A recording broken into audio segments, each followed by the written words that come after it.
Hello, I'm delighted to be joined by Max Bierbaum from New Financial, capital markets think tank in London. And we just had an event here in Brussels to discuss Max's report, 10 years of CMU, launched in 2014. So Max, welcome and thank you for your report and for speaking today. Yeah.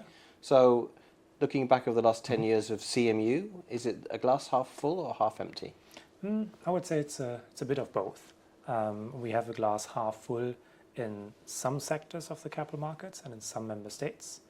So over the past 10 years, we saw a significant increase in the EU in the private markets, in venture capital investment activity, 700% growth relative to GDP.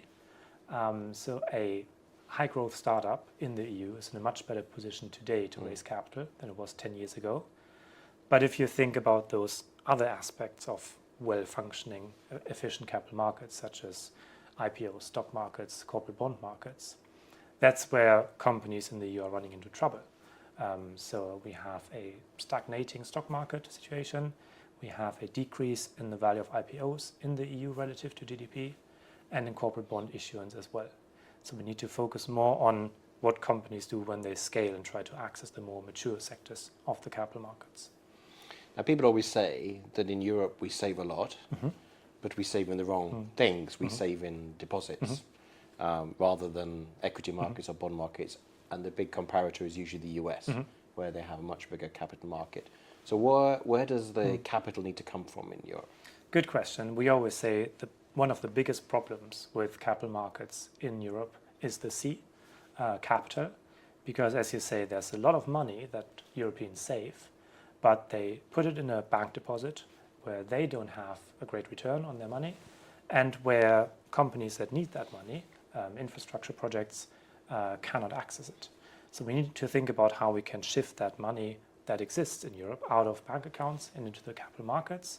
Now, you mentioned the US, but there are some good examples in the EU that have done that, such as the Netherlands, Denmark, and Sweden, that all have deep pools of long-term capital because they reformed their pension systems and went from pay-as-you-go systems to funded pension systems, and because especially Sweden has a very active retail investor base.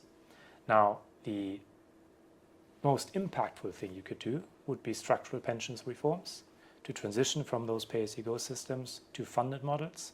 But we all know, first of all, it's politically very challenging to do this for many national governments. And second, it takes a long time to yield results.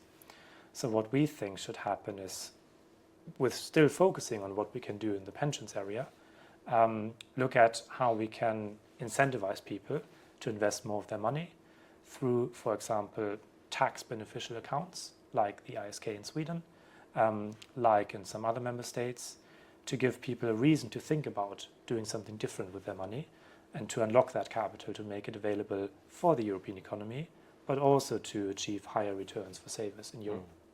And what we hear from the European Commission at the moment is action is required at member state level. It's not so much EU legislation. We've had 10 years of quite a lot of legislation. Now it's time for action at the member state level. And how confident are you that that will happen? I'm more confident it will happen than I was a few years ago.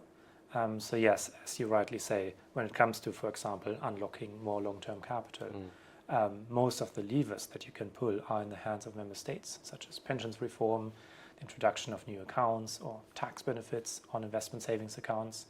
And I would say 5 or 10 years ago, when we started talking about capital markets union and developing capital markets in Europe, many member states didn't really care or didn't see the benefit in it.